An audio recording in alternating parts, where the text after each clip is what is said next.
Dumnezeu să binecuvinteze. Slava lui Dumnezeu stă în ascunderea lucrurilor, dar slava împăraților stă în cercetarea lucrurilor. Proverbele 25, versetul 2. Continuăm să cercetăm Scripturile. Trebuie să-L căutăm pe Dumnezeu. Nu vom fi cu adevărat satisfăcut pe deplin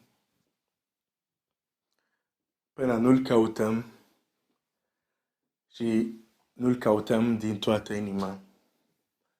Vom avea bucurii de moment, fericiri de moment, dar ceva care să împlinească ființa noastră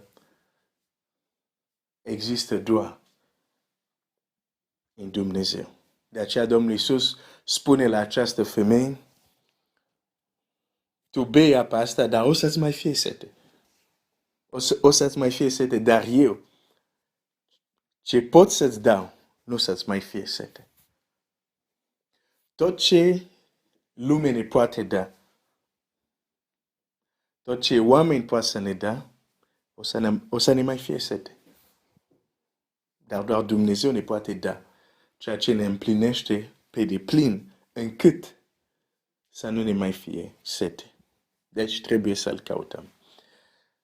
Vorbim despre căutarea lui Dumnezeu, unui Dumnezeu care se ascunde, care ne dă oportunitate, pentru că se ascunde, avem posibilitate să-L căutăm. Comorile adevărate, chiar pe plan natural, sunt ascunse. Și cu cât o comoară este o mare bogăție sau o mare valoare, de obicei sunt greu accesibile. Nu imposibil, dar greu. Și atunci, dacă Dumnezeu e cea mai mare comoară, normal că nu-L găsim așa ușor, deși nu este departe de fiecare dintre noi. Suntem încă la acest text din Luca, unde îngerii spun la femeie: de ce căutați printre cei morți cel care este viu?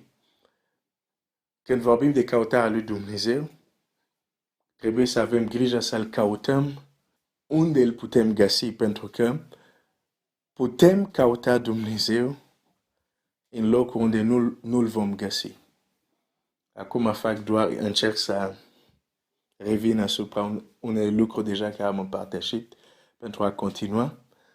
Dar o să încetez să fac tot timpul ăsta, pentru că trec mai multe minute până încerc să revăd ce am împărtășit. Da, am văzut că avem tendința să-L punem pe Dumnezeu într-un loc care ne convine. Orică ne este confortabil, orică nu mai suntem deranjat și așa mai departe. Astăzi vreau să mergem mai departe, să arăt un alt aspect, pentru că cred că asta este foarte important să înțelegem, de exemplu, nu pentru că merg la biserică duminică de duminică, înseamnă că îl caut pe Dumnezeu. Și trebuie să spun de la bun început, mersul la biserică, adică, bine, când zic mersul la biserică, adică să mergi să te întâlnești cu alți creștini, e foarte, foarte, foarte, foarte important. Deci nici de cum nu vreau să ne prețuiesc, nu știu cum să zic că nu e un lucru important mers la biserică. Nici de cum. E un lucru foarte important. Foarte, foarte, foarte important. Asta fiind spuse, e foarte important și totuși putem să mergem la biserică, să avem viața de biserică, să avem activități bisericești, nu știu dacă e corect, fără să-L căutăm pe Dumnezeu. Din cauza același motiv. Îl punem pe Dumnezeu acolo unde ne convine. Și astăzi vreau să citesc un alt text unde vedem lucrul ăsta și de fapt unde ar trebui să ne vedem pe noi. La Biblia este o oglindă. Nu ne povestește doar ce au trăit ceilalți, dar ne arată cum suntem noi. Textul care vreau să-l citesc este în Luca 4, versetul 15, da? Luca 4, 15. El învăța pe oameni în sinagogile lor și era slavit de tot. Deci Domnul Iisus mergea în sinagog, aici e timpul când mergea în sinagogi, adică bisericile lor din vremea respectiv, și le vorba despre Dumnezeu, despre împărația lui Dumnezeu, le învăța pe oameni. La versetul 16, Biblia zice, a venit în Nazaret, unde fusese crescut. Și după obiceiul său, în ziua sabatului, a intrat în sinagogă. Deci, vedem chiar și Domnul Iisus, după obiceiul său, mergea la sinagogă. Da? Deci, a merge la biserică e un lucru bun. Deci, nu asta, repet din nou, nu asta critic, dar vreau să mergem mai departe, dincolo de aparențele. Deci, a venit în Nazaret, unde fusese crescut și după obiceiul său, în ziua sabatului, a intrat în sinagogă, s-a sculat să citească. Ok, voi sari câteva versete, pentru că sunt mai multe versete care vreau să le citesc. Și la versetul 22, așa. Și tot îi vorba de bine, se mirau de cuvintele pline de har care ieșeau din gura lui și ziceau, oare nu este aceasta feciorul lui Iosif? Iisus le-a zis, fără îndoială, îmi veți spune zicala aceea, doctore, vindecă-te pe tine însuți și îmi veți zice, faci și aici, în patria ta, tot ce am auzit că ai făcut în Capernaum. Dar a adăugat el, adevărat vă spun, că niciun proroc nu este primit bine în patria lui. Ba încă adevărat vă spun, pe vremea lui Ilie, când a fost încuiat cerul să nu dea ploaie 3 ani și 6 luni, când a venit o foamete mare peste toată țara, erau multe văduve în Israel. Și totuși Ilie n-a fost trimis la niciuna din ele, afară de o văduvă din Sarepta, Sidonului. Și mulți leproși erau în Israel pe vremea prorocului Elisei, și totuși niciunul din ei n-a fost curățit, afară de Naaman, sirianul. Mă opresc mai întâi aici. Aici este Domnul Iisus care vorbește. Când Domnul Iisus vorbește, cum să spun, Tata Ceresc a spus, de el s-a ascultat. Deci când el vorbește, cuvintele lui au o greutate, cea mai mare greutate trebuie să aibă cuvintele Domnului Iisus. El ajunge în patria sa, intră în sinagogă și oameni de acolo se duc la biserică. Dar, din cauza atitudinea lor, și o să vedem ce atitudine este, modul lor de a gândi, o atitudine care avem și noi, putem citi în alte evanghelie, când Domnul Iisus ajunge la el unde a crescut, nu manifestă puterea lui la fel cum a manifestat în alte locuri. Și chiar aici, deja știe gândurile lor și zice, da, o să-mi spuneți, ia fă aici ce ai făcut în Capernaum. Ce a făcut, ea manifestă puterea ta aici, cum, de exemplu, am auzit că ai făcut în alte părți.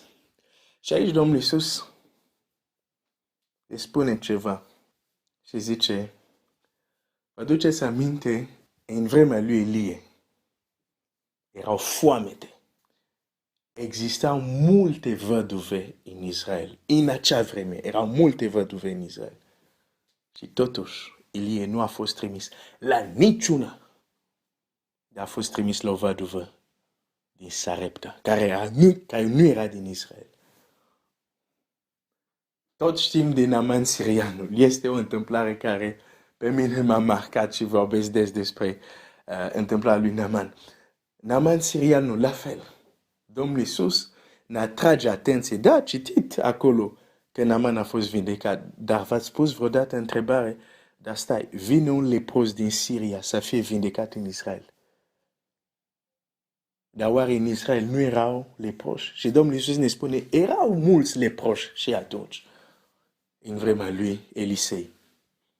Pardon. Nu, în vremea lui Elisei. Zice, și totul, niciunul nu a fost vindecat decât Naaman sirianul. Asta trebuie să ne dea de gândit. Asta trebuie să ne dea de gândit. Adică Domnul Iisus ne spune, uitați aceste două exemple. Oamenii au fost în nevoie, una era foamete, cealaltă era nevoie de vindecare și totuși în Israel, unde sunt cei care se închină lui Dumnezeu, unde e presupus să fie găsit Dumnezeu, niciunul din Israel, nici o văduvă nu a primit. Dumnezeu nu a trimis prorocul Ilie și niciun lepros nu a fost vindecat de Elisei în Israel. Dar doar cei care au venit, cei de afară au venit și au beneficiat, dacă pot să spun așa. Trebuie să ne dea de gândit. Adică, poți să fii un locul unde se presupune că Dumnezeu trebuie să-și arate puterea acolo și totul să nu fie așa. Pentru că tocmai și el acum era la el acasă și ei aveau gândul, ok, ia fă aici la tine ce am auzit ce ai făcut acolo. Și el le zice, nu, amintiți-vă ce s-a întâmplat în vremea lui Elisei, amintiți-vă ce s-a întâmplat în vremea lui Elie. Chiar în Israel, Dumnezeu nu și-a arătat putere pentru văduve din Israel sau pentru leproși din Israel, dar pentru cei care nu erau din Israel. Adică, în vremea aceea, dacă aș fi un reporter și m-aș duce și aș merge la mai multe văduve din Israel și aș zice, Dumnezeu poate face o minune, mai face minuni încât să vă dea ce mânca, chiar în vremea aceasta de foamete. Dacă aș fi intervievat toate văduvele din Israel, mi-ar fi spus, nu, Dumnezeu nu mai face așa ceva. Că dacă ar fi făcut, am fi știut, toate văduvele care suntem, nu avem ce mânca, durează 3 ani, durează 36 luni, nu am auzit că s-a întâmplat vreo minune la o văduvă. Și ar fi convins, poate, cum unii sunt convins, pe Dumnezeu nu mai face minuni. Sau m-aș duce să iau un interviu la toți leproși aceia din vremea lui Elisei. Pe Dumnezeu a făcut minuni, am auzit cu Moise, cu ea tot puternic, voi leproși aici din Israel. Există o speranță să fie o vindecare pentru voi? Nu, Dumnezeu nu vindecă de lepra. Da, împărțit el mare în două, a făcut el nu, dar lepra. Nu, toți leproși din Israel sunt leproși. Dumnezeu nu mai face așa ceva. Sau nu a făcut așa ceva. Nu știm că face așa ceva. Și totuși, un lepros din Siria a venit și s-a întâlnit cu Dumnezeu și a fost vindecat. Și totuși, o văduvă din Sarepta a primit prorocul Elie și s-a întâmplat o minune în viața ei. Care a fost atitudine care a făcut că Domnul Iisus, chiar unde a crescut, a fost limitat să-și manifeste puterea? În Marcu acolo zice, el a vrut să facă minuni, dar nu a putut. Și a făcut doar câteva vindecări. Este același lucru. El este Hristosul. Este unsul, este ales. Și totuși când ajunge la el, știi ce spun cei de-a lui? Am citit, ei spun, asta nu e fiul templarului. Știi ce înseamnă asta? Ei neagă, ei nu pot să vadă în el mai mult decât partea asta, să zic, omenească. Pe da, îl cunoaștem. Cunoaștem frații lui, cunoaștem surorile lui. E fiul templarului, îl cunoaștem. De unde îi vine toată această înțelepciune? Pentru ei, erau doar fiul templarului. Hai suntem oameni, hai să ne gândim un pic. Era fiul templarului. Era foarte inconfortabil pentru mulți din orașul sau din satul, nu știu cum vrei să-l numești, unde a crescut Iisus, că el să fie Mesia, să fie Fiul lui Dumnezeu. Gândul ăsta era prea deranjant pentru mulți dintre ei. Cum? Cine? Iisus? Ăsta? Fiul templarului? Nu. era prea deranjant pentru unii. Și atunci, în loc să-L recunoască ca Mesia, era mai confortabil pentru ei să continue să-L numească Fiul Templarului. Iar când tu îl numești pe Iisus Fiul Templarului nu face minuni. Dar fiul lui David este o altă poveste. Bartimeu nu a strigat, Fiul Templarului lui Iosif, ai milă de mine. Nu asta a strigat. Dacă ar fi strigat asta, ar fi rămas orb. Dar a strigat, Fiul lui David, ai milă de mine. Fiul lui David, adică Mesia, ai milă de mine. Și a fost vindecat.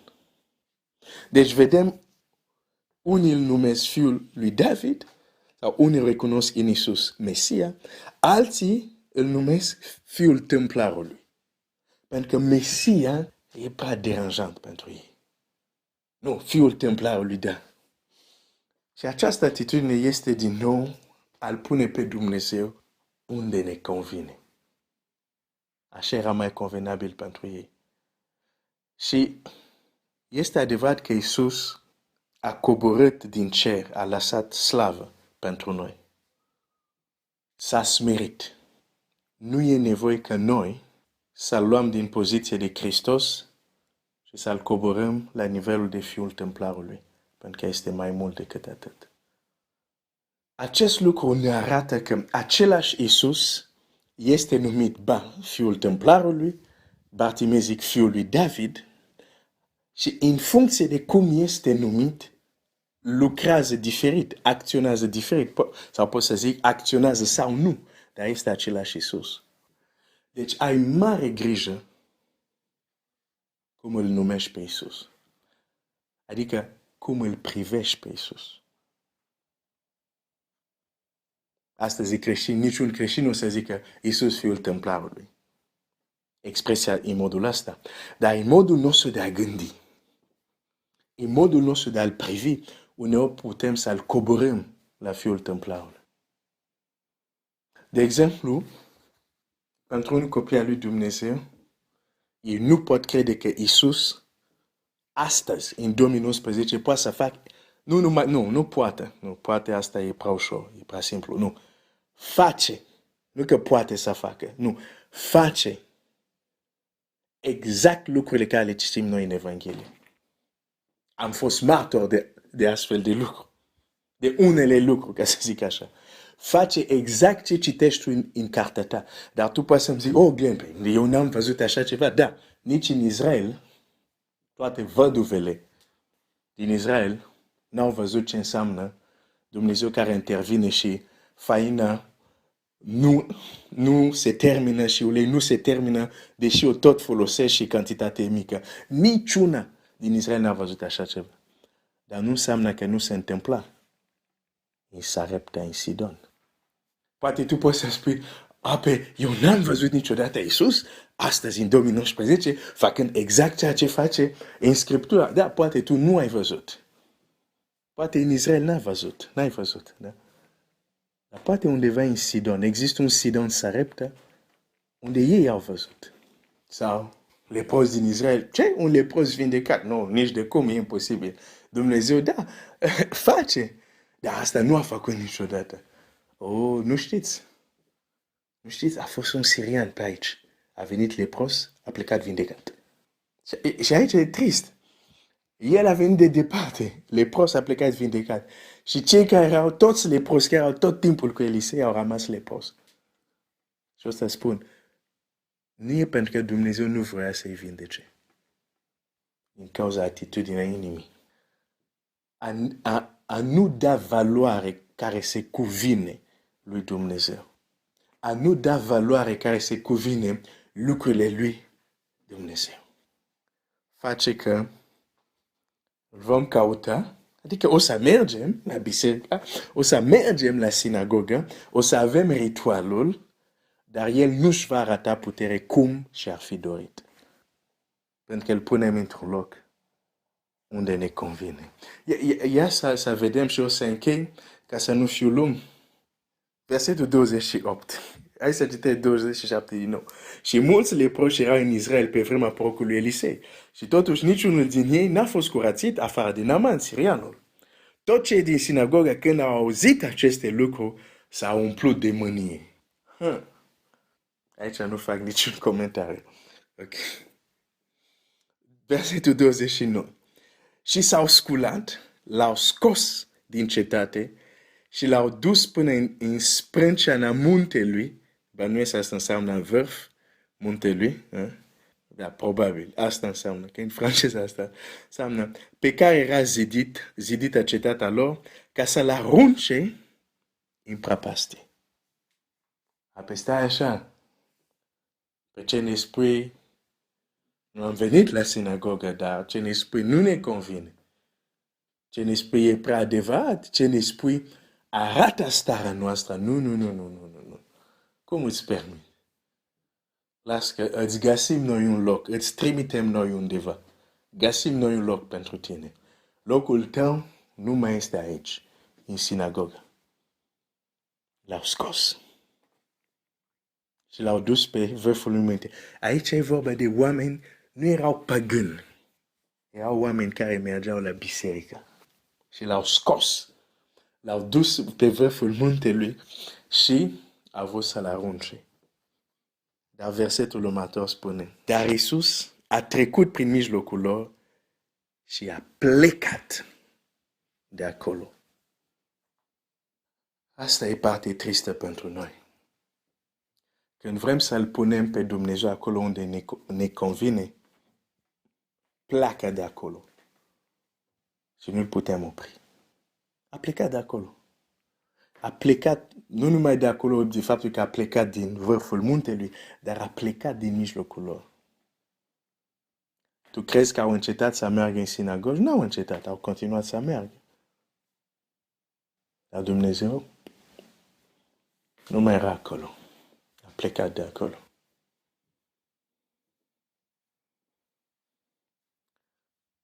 Deci este important să înțelegem.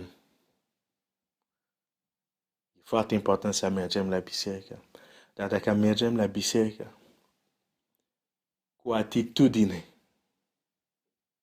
unde punem pe Dumnezeu unde vrem, unde ne convine, unde nu-i dăm valoare sau cinsta cuvenită, nu o să treacă foarte mult, va pleca de acolo. Chiar dacă noi nu o să ne dăm seama, vom continua mai departe ritualul, dar când a plecat de acolo și noi continuăm activitățile noastre religioase, suntem oamenii care caută pe Domnul acolo unde nu este, pentru că a plecat. Să mă opresc aici. Nu există un lucru mai extraordinar, cred, pentru om să-L caute pe Dumnezeu din toată inima și să-L găsească. Și Dumnezeu să se lase găsit. Nu există o experiență, un lucru mai deosebit decât asta. Dar trebuie să fim conștienți de capcanele. Și o mare capcană asta este. Îl căutam acolo unde nu este. Îl căutam acolo unde l-am pus. Pentru că nu ne-a convenit ce a zis. Nu ne-a convenit adevărul lui. Nu ne-a convenit acțiunile lui. Îl punem acolo unde ne convine, unde nu ne deranjează.